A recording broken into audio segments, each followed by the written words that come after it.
Well, thank you all for coming and joining. We are going to go ahead and get started.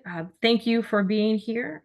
We're excited for you to hear about our young professionals and how they found their careers within horticulture. But first, I want to start off by thanking all of our Seed Your Future donors, right? Those donors help make sure that Seed Your Future is around. And without their financial support, we can't reach the next generation of industry professionals like you. Make note of their logos. These are all companies. These are all employers. So make sure that you get to know them as well. Visit their websites, look at what careers they have to offer, what internships they have to offer, so that again, you realize that there are diverse span of horticulture companies out there and what they do, their products, their locations. So please get to know them. And if you want to be connected to any particular company, we are happy to get you connected and make sure you know staff there and what they do for work as well. So again, thank you for joining us to learn a little bit about the careers within the horticulture opportunity, which are different. They vast from working directly with plants to automation, breeding, etc. And so we are going to start today by listening from several young professionals and how they maneuvered their college experience, postgraduate, what some of those first years looked like for them and what they're doing now. So we're going to hear from Kaitlin, who is a plant breeder at FloraPlant, Kevin, head propagator at Octoraro Native Plant Nursery. We're going to hear from Kaylee. She is the customer communication specialist at PRIVA Climate Control and Process Automation. We're going to listen for Ashley, and she's going to talk a little bit about what she does as a senior graphic design manager at the Desert Botanic Garden. And then you'll get to hear from Monique at Ball Horticulture Company from that perspective of a HR manager and how they look to hire for a new hire. So without any further ado, Kaitlin, take us away. Hi, everyone. Yeah, no, thank you so much again for having me on the panel. I really appreciate the opportunity to talk to everybody. So I started my plant journey as an undergrad. I had gone into my undergrad at the University of Florida as a microbiology major, and a microbiology major who killed all of the plants that I ever had in my house. So I was like, I'll take a class, figure out how to actually do this. And so I took the plant gardening and U course at the University of Florida, and they let you come home with plants every day so you get good practice. And I also just was falling in love with the course. And especially we hit a breeding lecture, and I had like an epiphany moment where I saw that I could combine kind of an art and a science. And so after that class that day, I walked down and I said, how do I do this? What do I change my major to? And I became a plant science major. I like to say I went from microbiology, which is more like human genetics, into plant genetics. From there, I then graduated from the University of Georgia, or Florida, and then did my master's at the University of Georgia. And throughout all of my college experience, one of the things that really helped me was internships. My internships really taught me what I want to do and especially what I do not want to do. And it helps you meet people who are in the same field as you, your coworkers, your managers. It helps you meet other people working in other companies. That was really a focus for my undergrad, was my internships. And then for grad school, I was focusing on conferences, and there were a lot of networking event opportunities. Conferences like ASHS, or the American Society of Horticultural Studies, IPPS, which is the International Plant Propagator Society, and Independent Plant Breeder Conferences. All of those, you're again meeting like-minded people, you're meeting potential employers, people who you can just discuss your programs with. And networking events were also similar. You're meeting people who are looking for students who are looking for jobs, and you're learning more about the industry and what the opportunities are out there. So those were some of the things that really helped me explore the job market before even graduating. And then I started reaching out for job opportunities about a year before I graduated, which For some people, it's a little early, but I think the job search is a little bit of a combination between luck and skill. You need to have the skills to do the job that you're applying for, but the timing of that position opening up, you need to be ready for when that happens. So luck, is just the combination of preparation and timing. So make sure you're ready for those opportunities when they do come to you. And I think starting early helped me explore all possible opportunities. Um, and I think, if there was some advice I would give, it would be go to every event related to plants and related to the position that you want. Go to every single one that you can, even if you're not completely sure if you want to do a specific job, if it's in the field that you're interested in, that's still go to that event. And start early and maintain your contact. One of the things I was doing was as I was going to networking events and conferences, I was also making sure to continuously email or call, however I was in contact with someone, let them know how I was doing, where I was at in my programs, how things were going for them. And so just started building relationships that I could then call upon, especially when I'm looking for a job after graduation, or just people who could give me some advice on the industry. So now I am a plant breeder at FloraPlant. And I don't know if some of you guys may not know what a plant breeder does. So I like to say that you go to Macy's or JCPenney and there's a t-shirt and there's all these different colors. So that's what I do for plants. I take a red and I want a yellow one, and I get you a yellow version of that plant, or different patterns and things like that. So I'm very much enjoying that position right now. And so I'm in California. That's where we're stationed, focusing on vegetative breeding. So that's cuttings, and ornamental breeding specifically. So I'm working with flowers. Right now, I'm working on a team of 6 very closely, and then there's also 15 of us total breeders on my team. And I'm working to develop new varieties of plants to be sold to growers. So I'm working in the R&D department. Yeah, and that's my plant journey. Thank you, Kaitlin. I'm sure somebody will have questions for you. Let's move on to Kevin now. Hey everybody, I'm Kevin Z. I work at Octoraro Native Plant Nursery, trying to think about how to explain my journey into horticulture. And the right word I think is it's been very serpentine. It's really taken its own course. I started with an undergrad at Susquehanna University in an unrelated field, student development, higher education. I thought I was going to be working with first year residence halls my entire career. I really was passionate about that. And then I took 6 months off from, well, I graduated and I took 6 months to go and travel. And I was living and working in Australia, in Tasmania. And I was living on this farm that was an artisanal jam and chutney culinary chef. And every day I'd go out and work on the farm on the Tasman coast, and I'd be harvesting vegetables. I'd bring them in for dinner and be cooking with those vegetables. And I just saw this connection of working with my hands, working with food, and just the importance of that work. And I continued my journey. I only was in Tasmania for a month, but I kept working longer and longer with food and vegetables and horticulture, and became more and more passionate about it. I often joke that plants are a little bit easier than first year students, which I think in some ways is true. Came back to the United States, and I had really developed a passion for working with produce and with food. And I joined AmeriCorps. And if you're not familiar with AmeriCorps, you really should be. It's very similar to Peace Corps, but instead of going somewhere abroad, you stay here in the United States and you work with disenfranchised communities, and then you're given a stipend to sort of live off of.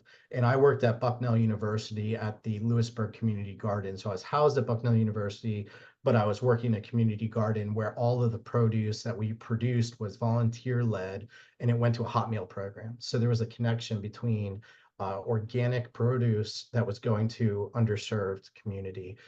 So that was a really impactful program that I was a part of, but I still needed more schooling to really join in the workforce where I wanted to be, but I did not want more student debt. So I'm sure that's something everybody can relate to, not wanting more debt. So I found out about one of the sponsors of Seed Your Future, Longwood Gardens. Longwood Gardens has a wonderful 2-year program called the Professional Horticulture Program, where you spend 2 years eating, breathing plants. It's like plant boot camp, and all you do is plants, plants, plants. And it's spectacular. If you're passionate about plants, Longwood or Botanical Garden, similar, a public garden similar to Longwood is the place to be. And I thrived there. I spent a year and change there. It's a 2-year program. But the reason I didn't finish my 2-year program was I actually got hired to work at Longwood, which was a spectacular opportunity. I worked in the woody plant nursery, so I was growing trees and shrubs in containers. Many of the plants I grew were for legacy programs, so plants that are going to plant trees that are 300, 400 years old that I was asexually propagating to preserve those genetic material to be planted back in the garden. So it was almost like a library of plants that I was creating. The other plants I grew were for seasonal display. So Christmas is a big deal at Longwood. I think they have some insane number of like 500,000 people or 350,000. I mean, a number that just doesn't even matter comes through at Christmas in 6 weeks. And a lot of my plants went on Christmas display, which was a really cool thing for people to see the plants I grew all year long, and everybody viewed those beautiful plants. So worked there for 3 years, and then I caught the native plant bug, which is really a popular thing in horticulture right now. I work in a place that really is a really interesting spot. It's the intersection of ecology and horticulture. So it's native plants that are doing good for our world in a wide array of reasons and ways that they're doing good, and they're going out there into the environment, and my job is to start them. So this time of year, as the head propagator at Octoraro Native Plant Nursery, I am like a little squirrel. I'm going around, I'm collecting nuts, I'm collecting berries, I'm collecting pawpaw fruit, I'm cleaning them, I'm getting the seed ready, prepped to go in the ground, and then we're sowing those seeds come February, March, we're sowing them, and then by the next fall, they're all ready to be sold. And they get sold to nonprofits, large organizations like the Chesapeake Bay Foundation, who is responsible for cleaning up the Chesapeake Bay. One of the ways we do that is by planting trees along riparian buffers, which riparian buffers are corridors along streams, creeks, and rivers that are wooded. And we are responsible for replanting those corridors in areas in Pennsylvania that are really suffering mostly because of agriculture. So diverting nutrients away from it. So that's kind of my long-winded story about how I got into horticulture. It's really been a circuitous route. But if I were to give a word of wisdom or advice to people, the way I got from each of those stops was based on who I knew. And I never knew who was going to be the important person in my life. So making positive connections all along your road is really important. In residence life at Susquehanna University, I made a connection that got me my job at Bucknell University. Bucknell University led to Longwood Gardens because somebody I met at Bucknell said, "Hey, have you heard about this place in Longwood?" No, and I went there for Christmas and I found out about Longwood. So it's just been that progression of person from person to person, leapfrogging each other. Kaitlin, you highlighted IPPS. IPPS, the International Plant Propagator Society, is a wonderful place to get started. They have scholarships, they have programs, Seed Your Future. This industry is full of people that want you to succeed. It's unlike many industries that view people as a stepping stone, that want their competitors to fail. We had a horrible instance of Carolina Native Plant Nursery. 90% of their stock washed away in Asheville, North Carolina. They've raised $50,000 through the donations of their competitors. Where are you going to get that in the industry? So with that, I think I'm just about out of time. So Jasmine, I'm going to turn it back to you that's my impassioned cry to horticulture. Thank you, Kevin. We are now going to switch over to Kaylee. Hi, everyone. My name is Kaylee with PRIVA. First of all, I just want to say that I'm happy to be on a webinar, especially with so many amazing colleagues. It feels like not too long ago I was in your shoes looking for a career that fit my skills and aspirations. And so hopefully my story can resonate with you or spark an idea. But basically, my career started at Oregon State University. I got my undergraduate bachelor's degree at Oregon State in animal science, sorry. Um, and my first introduction into horticulture was actually my undergraduate thesis. We studied the health effects of grazing cattle, dairy cattle on different pasture types, so forbs, legumes, herbs, and investigated the secondary metabolites on key blood parameters. And so while I didn't know it at the time, that the amount of time that I spent researching the plant side of the study actually affected me later on. Unfortunately, when I graduated, it was during COVID, and so that made internships pretty sparse, and the ones that were still open were just so competitive. Also, looking back, I probably did not apply to as many as I should have, so make sure that you're talking to your advisors, kind of getting realistic expectations of how many internships you should be applying to. That being said, you don't want to apply to so many that your applications become less quality focused rather than quantity focused. You still want to make sure that you're putting in the right amount of effort into each application.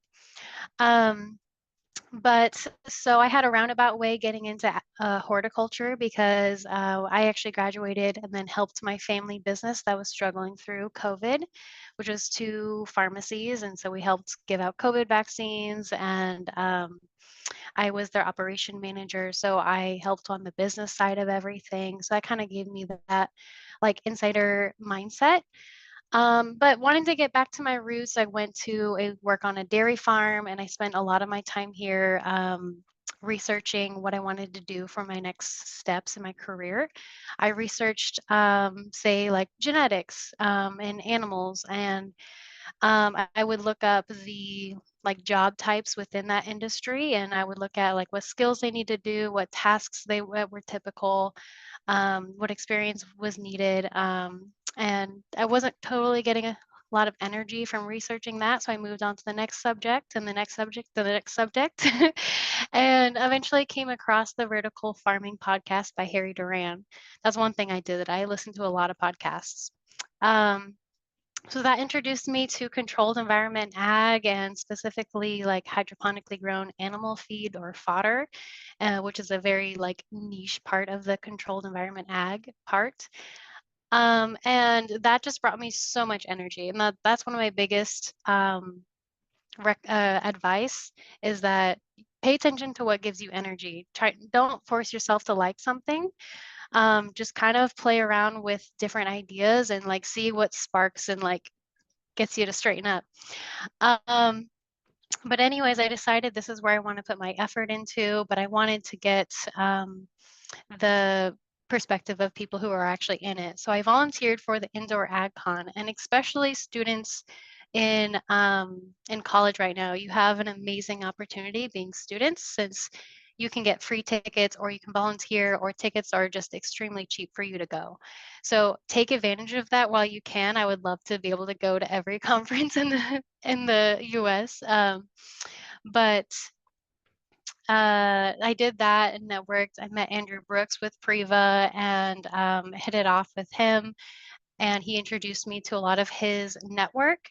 And they actually opened up an internship specifically for me for a project that they had been thinking about for years. And so I applied to that. They opened up applications to everyone and won that one out because I networked. I'm not good at interviewing. So I think the only reason I got it was because of the networking portion. Um, but the project that I've been working on has been absolutely incredible.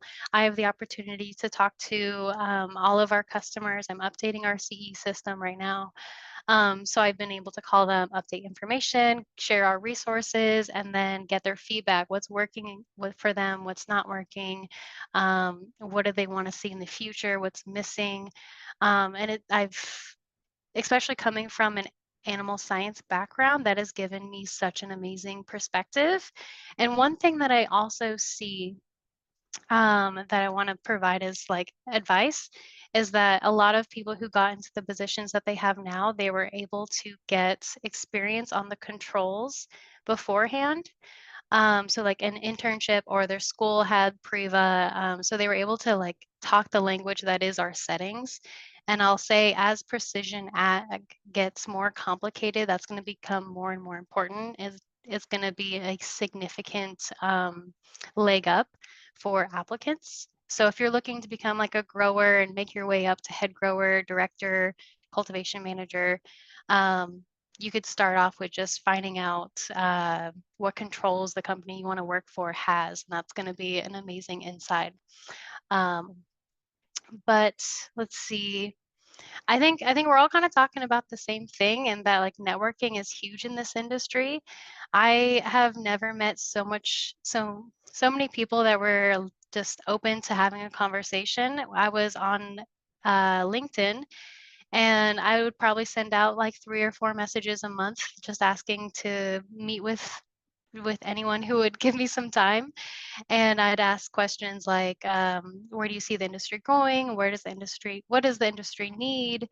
Anything that come to mind. And I would meet with just important people across the industry. It was amazing. So yeah, just don't be afraid to ask, essentially. Thank you, Kaylee. All right, Ashley, you're up.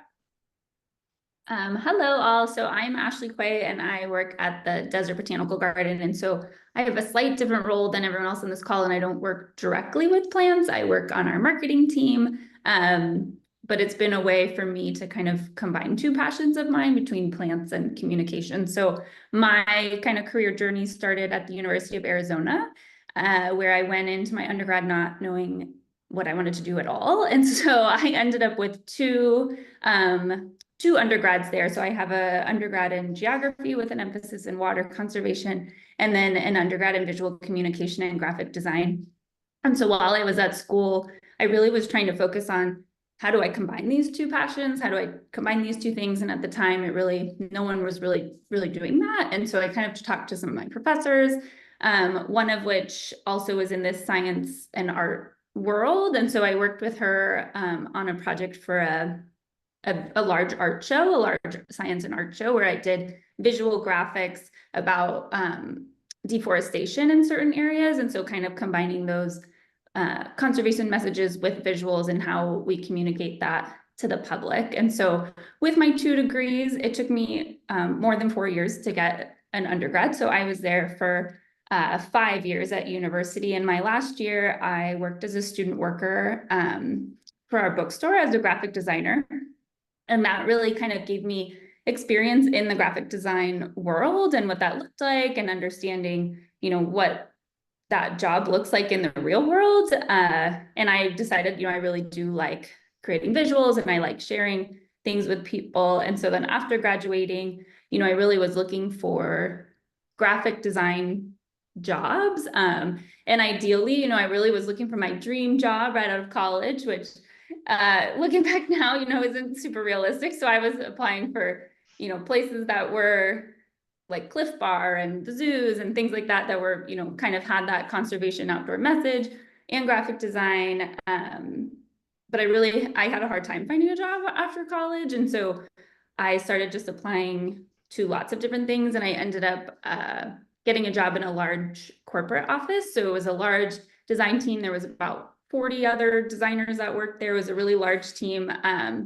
very nationally known. And so that gave me a lot of experience working on that side in the corporate world. And it was kind of interesting how I got that job, in the sense that, I think the job listing wanted 6 years experience, which, right out of school, I had 1 year working as a student worker, but really certainly did not have 6 years, but kind of my passion for photography, which wasn't on my resume at all, but I had it on my website, is what landed me the job And they actually brought it up in my interview of, we saw your photography on your website, we're really interested in that. And so what I did at that corporation was I ran photo shoots, very large scale photo shoots, which I had never done before and didn't really have experience with in college. But that passion for photography is what got me that first role. And so then after that of, getting more experience in the graphic design world, I really missed the conservation side of what I was interested in, and sustainability communication and things like that. And so I just kind of happened upon a job at Arizona State University that was combining sustainability and conservation research that was happening at the ASU and putting it into the world with corporations, with the public education, things like that. And so I worked as a graphic designer on that team. And I really found, that I really enjoyed that. A large part of that was it was called the Sustainability Solutions Festival. And that was outreach into the community of, conservation science, sustainability, things you can do at home. And I really enjoyed that part of working there and working with people in different ways that you could kind of share climate change communication. And so from there, since I was at the university, I found a master's program that I really like. So I have a master's also in sustainability leadership, and my thesis focused around positive climate communication. And so taking kind of these positive stories that were happening around the world and communicating them with people in different ways. So I did that through art and through storytelling, through Instagram and a blog and things like that, and kind of trying to change people's perspective on climate change. And so I really enjoyed that a lot. And then during COVID, my role within the university changed. I kind of moved higher up in the university. I did a lot more. I did all of the university's COVID branding, COVID testing, like packets. I designed all of those, built those, was doing a lot more high level with students, but I lost that public outreach side. And I wasn't necessarily looking for a job, but I, kind of internally just thinking, I really enjoyed doing that, and I'm not doing that anymore, and I miss that. And I just happened to see a posting at the Desert Botanical Garden on social media for a senior graphic design manager. And, I decided that really would be a really good fit for me, and combining, these two passions of art, but then also combining science communication and what that looks like in plant conservation and things like that. And so here I am now. So I do really love this job a lot. And so some of the things I do in my role here is, I get to talk about the botanical garden to people and get people to try to come to the botanical garden. So we're a really large botanical garden. We're based in Arizona. We have over 50,000 desert plants here, and we see about 700,000 people come through our gates every year. So we have a pretty large audience that we're targeting. And what I get to do is kind of share the plants and the uniqueness of the desert plants with those people. And so that's through signage. I kind of say that I lead all the visuals and all the branding at the garden. So I do that through signage, whether that's fun information about the plants, directional signage, things like that. And then I also lead the brandings for events that we have, large exhibits we have, various things like that. So we build brands for all of those. I do our annual reports, I do our trail maps, different things like that visually to get people through the garden. And then because of my passion of communicating in different ways in conservation, this spring we did a recent project. I have it up, I can show it to you. It's called Cactus Keepers, maybe if it'll. And so this is for kids in particularly, and it's a little guided booklet. Our resident desert tortoise Poppy takes kids around the garden trails where they learn about the different plants we have here, how they got here, why they're endangered. Cactus are one of the fifth most not threatened species in the world. And so kind of explaining that to kids and to future generations of, cactus aren't always going to be here. How can we save them? How can we encourage you to save them? And so that was a really fun project for me to work on in that sense. And then I still use my photography skills. So I also join our research team. We have a very large research and conservation team here. And sometimes I go out in the field with them to capture what they're doing on various trips, whether it's looking for rare orchids with dogs, whether it's planting endangered cactus, things like that. I've gone out with them to take pictures of them so that we can then share those stories with the media and various things like that, so that we can share plant stories. So that's a little bit about mine. I think, you know, not directly with plants, but you can still love plants and work with them in various ways and get other people excited about them. So. Thank you, Ashley. And for those professionals, now we're going to switch over to hear from Monique, who is the Director of HR at Ball Horticulture Company, and again, how they hire. So we know sometimes it can be overwhelming thinking about applying to a job and how do you apply and what does this company want versus the other. So Monique is just going to tell you what they want to see from Ball Horticulture Company. Take it away, Monique. Sure. Well, thank you for having me. So I work for Ball, and Ball is a global leader that breeds, produces, and sells plants and plant input all over the world, right? So when I'm thinking, I'll focus on North America for this conversation, but I started with Ball about 16 years ago, and I started in customer service. I went to sales, marketing, training and development, and now I'm in HR. So I'm a good example of what a career in horticulture can look like when you're not a plant person or don't have a horticulture background. Ball is a family-owned business, and the fourth generation owner actually is on the screen, Susanna Ball. Hi, Susanna. Thank you for joining. And working for a family-owned business is so a wonderful thing, but it means that we really have the long view. And I love how most of the panelists today talk about networking, building relationships, and how they got to the place they are right now, because that's the same for Ball, right? So the horticulture industry is pretty small, right? And it's pretty entangled. Everybody knows each other, you know, people work all for each other. Your supplier might be a competitor, your customer might be a supplier. And so because it's so entangled, it's really important to build these long-lasting relationships and don't burn any bridges. Now, when you think about your college time and how you can start building those relationships, Kaitlin gave a really good example. And actually, that's how I met Kaitlin for the first time, right? She was an intern for American Hort, and which is doing a big trade show every year in Columbus, Ohio in July. And she was chosen to be one of the Hort Scholars, and which is a lot of work, but also being introduced to all these companies. And so we're having lunch, and Susanna was there too, actually. And Kaitlin did not only a good job just making a good impression, but also then keeping in touch. And I think networking is great because that's how it starts. But really building relationships is all about creating a deeper connection. And so when you think about going to conferences or going to your career fairs at your schools, right? Like we, as Ball, we go to numerous career fairs, really looking for interns, but really making those connections with students.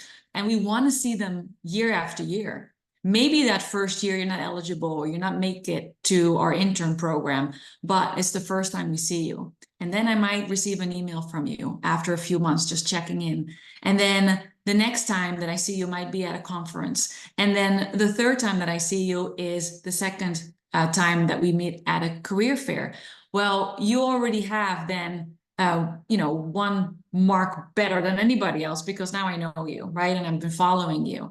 And when you graduate, there's plenty of graduates that would reach out to us and say like, hey, I'm graduating. I did an internship, or I've seen you there and there. Remember that we talked here? And it really, really works. So that's something that is not just a skill to land a job, but it's also a skill that you're going to need in this industry, which is that relationship building. Now, the other one is like, how do you stand out? Because so our intern program is a summer intern program, 10 to 12 weeks. We provide housing. They're all plant related. And we get about 80 resumes in and we have 10 spots, right? And maybe after this webinar, we'll get way more than 80. Hopefully, we'll see. But what it means is like, you have to stand out somehow. And I'll give you some examples of things that stand out to us. So you're a member of the Hort Club, that's great. But a lot of students are members of Hort Club. You're the president of the Hort Club, that's awesome. Or we hired a person that was the president of the skydiving club, right? It just says something about your grit and your drive and that you're involved and you have your leadership skills. And so I would urge anybody to look at what else is out there at my college that I can do to really get engaged and to go beyond going to my classes. We never look at GPA. Sorry. We never look at the classes really that you're following. Sorry. Those are all pretty much the same. So what we're looking at, for example, is what internships did you do, right? What jobs do you have? And like last year I had this student that was a hostess at a restaurant. And I was like, okay, right, cool. But she told me that she went to the chef and she got approval and a budget to build a chef's garden in the parking lot. And that's now what she shows. She didn't only make up the plan, put a budget together, built the garden, maintained the garden, which she got all paid to do, right? But it really showed that she is extra invested and she's going that extra mile and doesn't take no for an answer and has grit. So I think those are the type of things that are going to make you stand out from the crowd.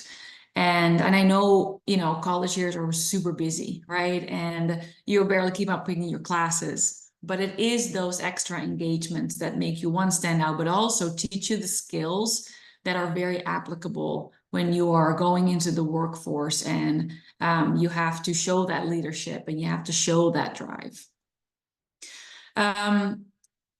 Then I think the other thing is, when you have these career fairs and, make a point to stop by, ask questions, stay in touch. But at these career fairs, like have a resume ready, have a business card, have a cover letter, right? Even though you're not applying for anything, but just a little bit of a tour story about yourself, anything you can do to put meaningful color commentary around who you are and having something to remember you by.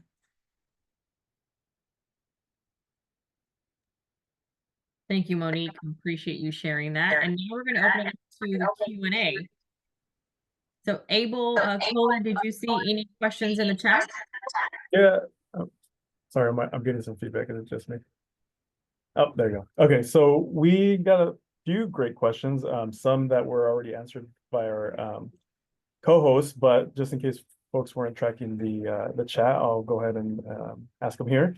So the first two are actually, I'm going to combine them. It deals with education to get into the field. And so the question is, what is the minimal education suggested for plant breeding? And the second part is, do I need at least a certificate to work in horticulture? Yeah, so for plant breeding, we typically hire master or PhD graduates when there are other ways to get there. It just take a lot longer, right? So you can start as a breeder tech at Ball Horticultural Company, maybe with a bachelor. There's not a lot of people that make it to become a breeder with a bachelor, but it's certainly possible. It just takes years of experience, right? And if you can show that, if you can overcome that and show that experience, typically with a master's, like you would come in as either an associate breeder or an assistant breeder, and you will go a little bit quicker in that path. And then we have quite a few PhD graduates that are breeders for us. In general, though, getting into the field of horticulture without a degree it's a very accessible. Not an issue. Yeah, not an issue at all. There's right. plenty of people that are willing to take you on and teach you. Get hands-on experience while you're getting paid, which that's pretty awesome. Hands-on experience while getting paid, no student debt. Do that all day.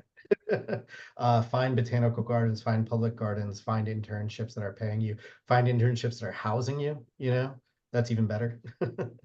There's a lot of ways to get into this field without a bachelor's or master's degree. All plant breeders that's the that's the creme de la creme. But and you're right. Like, think about like greenhouse operations. There is thousands of greenhouse operations across the United States, right? You can start there as a grower tech or irrigation tech or, right? Like there's a lot of entry-level roles. And as long as you work hard and learn and adapt, you know, you can grow endlessly in a greenhouse for sure.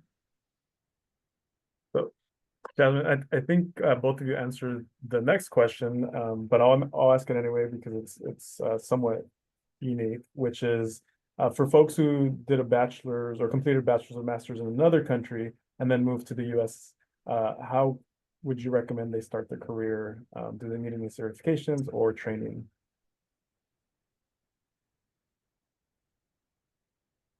Yeah, talk again. Just reach out to people. Even though they may not be hiring, they may not know that they want to hire someone. They may not know that they want to do an internship. We never wanted or thought we wanted an intern, and then someone dropped in and was like, "Hey, I want to be an intern with you over the summer." How do you say no to that? You know, like someone who's willing and wants to learn and wants to, you know, work, and, you know, she came in with no experience whatsoever. And I mean, there was one day we were working with cordless drills. She's like, "Don't tell my mother I'm doing this." It's like, okay, we won't tell your mom that you're working with cordless drills, you know? So like you never know what people are looking for unless you start reaching out and talking to people. And don't be ashamed to, you know, just reach out on a blind call and say, "Hey, listen, I'm so and so," you know, and persistence. You know, I think Monique, you touched on that. You know, that, you know, somebody hands you a business card at one conference, and then you see them at another conference, and you see, you know, and then you start making those connections. And maybe Ball's not hiring, but Ball knows somebody else that's hiring. You know, that happens all the time, where we kind of it's a very connected industry. So the more people that you touch with, the better you are. So just start reaching out, get your name out there, start meeting people, go to conferences, go to events like this, follow up. You know, if there's somebody in this room that you found particularly interesting, follow up with us afterwards and we could probably help you. Yeah, and I'll add on that the education varies from needing a certification, like Monique said, all the way to a PhD, depending on the career. You can visit the Seed Your Future website and look at 140 plus career profiles that will talk a little bit about the career. Does it need a certification versus a master's versus a PhD? And then we also list the horticulture programs 2 and 4 year across the country. For those that want to go into higher education, you can easily find who those schools are, where they're located, and then you can do a deep dive into what scholarships do they offer, what are some of those courses that they're teaching, and even start reaching out to those to learn about those programs. But yeah, let's turn it over to any other questions. Go ahead, Monique. Yeah, I was just going to say about like moving from abroad. Like, it's not that we're in the medical field that you need a new license to operate in the field that you're in, right? We're plants typically, right? And conservation and, you know, all these fields where typically the education that you got abroad will stand, right? Like it might be with the breeding part a little bit different because there might not be a level that's called a master's, or those are not comparable, but typically, you know, we have scientists that are coming from all over the world that don't have a degree here, but they certainly have a degree where they came from. So I think that's not maybe as much of an issue in most horticultural careers. Great. Thank you. So there was a great thread in the chat with this question, so I thought it'd be great to bring it up for the larger group, which is, where can I start in horticulture to help me gain field experience for a career in habitat restoration with the focus in animals? You guys tired of hearing my voice yet?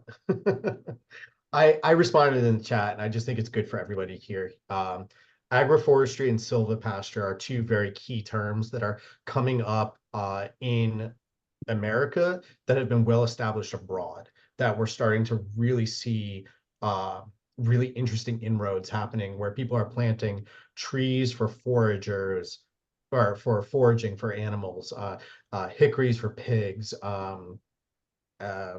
honey locusts for cows, and acorns for deer, and all kinds of different interesting things. So I would just direct you to those two key phrases and see what's out there.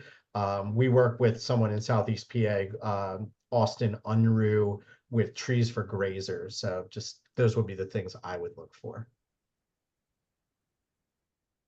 I would also just add, looking for, internships, like I think Kevin's kind of talking about, and then other opportunities, and also research labs. I mean, if there's a professor who's working on those kind of things, if you're looking them up on whatever website, Google Scholar or whatever you use, you can see who is working on that research, and then also try and reach out to them and maybe learn a little bit more about the field, or just reach out to other people who might have some opportunities.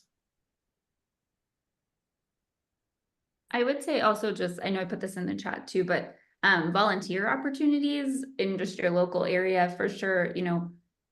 Everyone is willing to have help, especially in a project like that. It takes a lot of people to get that done. So for example, at the Botanical Garden here, and we have over 600 volunteers that help us every day. And some of them work in our research, with our research staff and horticulture staff. So they go out into the field with them, they study just alongside with them also. So that's great experience. But then I also would look into, a lot of cities are trying to implement, conservation efforts through plants and creating better habitats for native animals and things like that. And they a lot of times need help on their end. Awesome. Well, thank you. Here's another great question. What are some horticultural/agricultural careers in urban settings?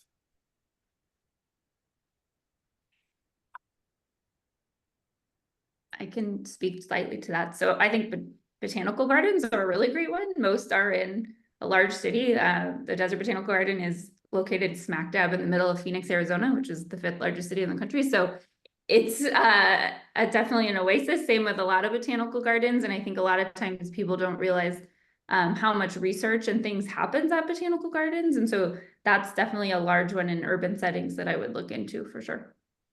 Yeah. Also think about landscape. And again, as Kevin was saying, the native plant, the sustainability that's helping with pollinators, that's helping with controlling floods. That's another avenue to take. But then also tree planting. You have companies out there that their focus is to grow the canopies throughout communities across the country. Municipal, think about parks as well. So again, visit the website and look through the career paths that we have. And you can also send us an email and get you connected to some of those urban careers. I think urban farming is another one to mention. So a lot of vertical gardening and hydroponics and aquaponics, urban farming in plenty of cities.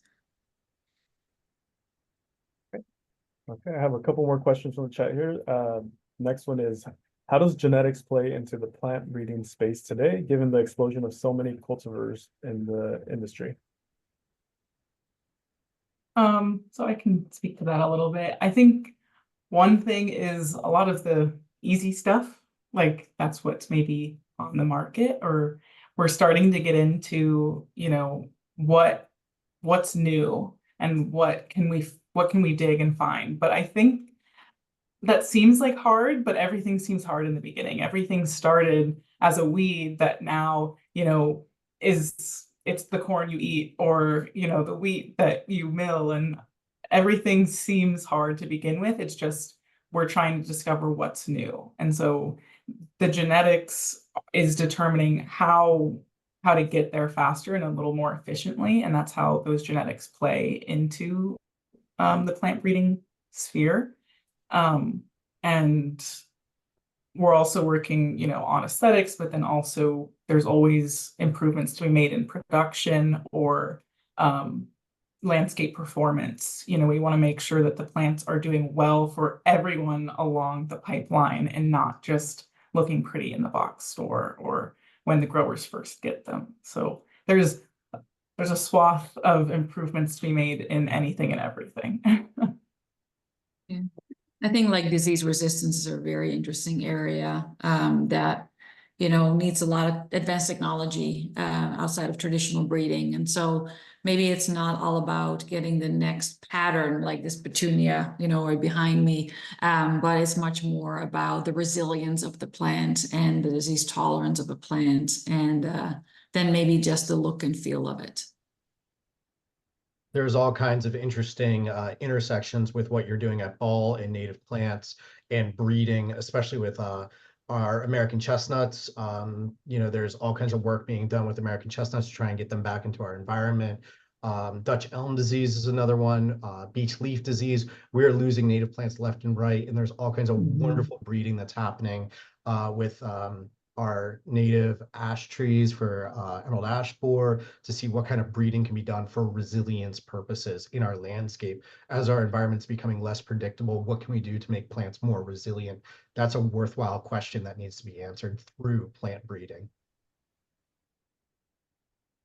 I'll also say some of my research in grad school was focusing on laying foundation for a breeding program for pollinator plants. So there's kind of into our conservation of both animals and plants, and trying to make sure we're supporting entire ecosystems and helping native plants is something that's playing into plant breeding in today's society. Places like Mount Cuba Center are evaluating those cultivars to see the value Yes. of whether or not those cultivars are better for our environment or worse or somewhere in between. That work's Exactly. done, and there's really interesting progress that's happened out there, and really Mhm. niche places that you would just never think that you had a job opportunity that exists, Yes. Yes. I think we might have time for a couple more questions. They're still coming in, so we'll try to get through all of them. The next one is, as an older adult pursuing my first undergraduate dual degree in horticulture and tourism management with the minor in horticulture therapy, is there an age limit to being considered for internships and careers? Nope, we just love plant people. And especially plant people that halfway life thought, wow, I love plants and I want to pursue it. Short and sweet, I like it. Next one is, any recommendations for entering the commercial nursery business? So that's what we do. We are a wholesaler of trees and shrubs. And shout out to Central Jersey. I grew up in Bridgewater, so just north of Princeton. There are tons of nurseries, especially in southern New Jersey. Something we do at Octoraro is we offer tours. I mean, we don't offer tours, but if somebody comes in emails us, asks a question, and says, "Hey, can we do a tour with you?" Very rarely do we say no. And especially if it's an organization, if you can link up with a local garden club or something that adds you a little credential, just a little bit, you'll find a nursery that's willing to work with you. Pinelands Native Plant Nursery does some really great work. They do lots of tours. There's countless nurseries in New Jersey. I mean, that's why they're called the Garden State, right? So just start asking around and seeing who's willing to kind of give you a tour, walk you around, show the nursery, stop in. I mean, I don't know if I would just stop in. I think I'd call ahead. A lot of these wholesale nurseries are used to being like, no, we don't sell to the public. That's sort of the first question we get. And it can be a little bristly at times, but if you could reach out ahead of time and just say, hey, I'd like to come and schedule a tour. Don't do it in spring. Maybe don't do it in fall. The peak of summer is like a really good time because the nurseries are packed, but people aren't busy. Timing is really important. Don't go in April. People will just be like, nope, too busy. But going for a tour is a great opportunity to get your foot in the door, see the place. I do lots of tours. I organize tours for my staff all the time. I was just on tours at the International Plant Propagator Society last week. It's really important to see these organizations, get your foot in the door. You never know who you're going to meet. I think there's the larger companies and the larger greenhouse growers in New Jersey, like Garden State Growers or Lucas Greenhouses, there's a whole list, right? They all have an HR department and they all have a career site. And so that's a very easy way to just connect and say like, hey, I'm interested. But outside of it, they also have a ton of trials. Like Lucas has a mom trial that's probably done by now, and they have a poinsettia trial, and you can call ahead and they will let you in. Like it's not, they're growers. They're good people. But the other thing that I was thinking about is every state in the country or every place has a sales rep that either comes from like Ball Seed sales rep or McHutchison or Express. Those are all sales reps that sell plant inputs to these growers, right? They typically will know all the different growers that, and all these people are listed on the websites of the sales companies, Ballseed, Express, McHutchinson. So again, that's about just reaching out and telling your story and seeing what you're interested in and see if they can make an introduction or even recommendation, right? If you don't know where to start. So that's another idea, just to like do a little stalking and figure it out.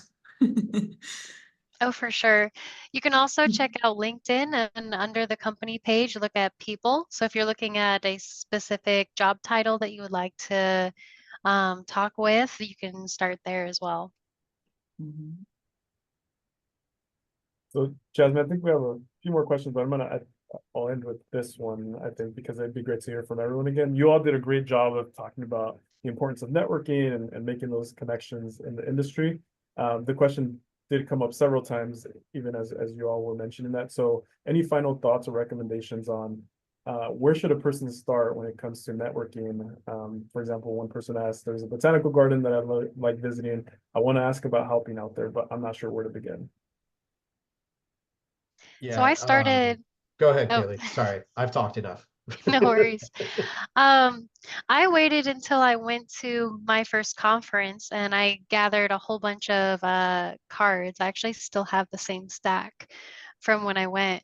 And then I just went through and asked each person for like a introduction meeting virtually afterwards so we could go further in depth on a conversation. And then when you do get that face-to-face time, also just ask them like, who do you think I should talk to? And ask for an introduction. And that can especially help you get to maybe harder to reach individuals in the industry if you are able to get someone to make that introduction for you. And they can also guide you in a way based off of what they're hearing from you, what you like to do, what interests you. So that's in addition to my advice. Yeah, to piggyback on Kaylee, was about what I was about to say is like trade shows. Like trade Mhm. shows are spectacular. Jasmine, you and I didn't meet, but we almost met at Mance. The Mid-Atlantic, I'm gonna drop some of these names in the chat so people can follow up with them. The Mid-Atlantic Nursery Trade Show in Baltimore is huge. You know, you'll see everybody there. Ball, you have a small booth there, right? I think. We have our main presence is with Star Roses and Plants, which are shrub business because it's mainly nursery and shrub focus. Yeah. Mhm. I say that sarcastically, it's huge. So Mid-Atlantic Nursery Trade Show, Cultivate in Columbus, Ohio. I think there's the Far West Show in Oregon, maybe. Portland. So there are Tips in Florida, where I think Dina's stepped out, but there's all kinds of different trade shows all over the US. And if you can get to any one of them, Mhm. everyone's going to be there making connections, handing out business cards, wanting to meet you. So I'll drop some of those names in the chat because I just threw out a bunch of gobbledygook there. So I'll throw them down in the chat for everyone to follow up on. There's one this month too, the Global Produce and Floral Show in Atlanta. Mhm. I would just chime in and just say, I think, you know, looking at your local, who's local to you too, like your botanical garden, things like that. Definitely reach out to them, and definitely next time you're at your botanical garden, just ask a staff there. I'm sure they would love to have volunteer help. I would look on their website too, like we have it on our website, how to get involved. So check that out for sure. That will help you make, you know, even more than that first connection, it will help you build that relationship that we've talked about when you work closely with staff like that at a botanical garden or something like that.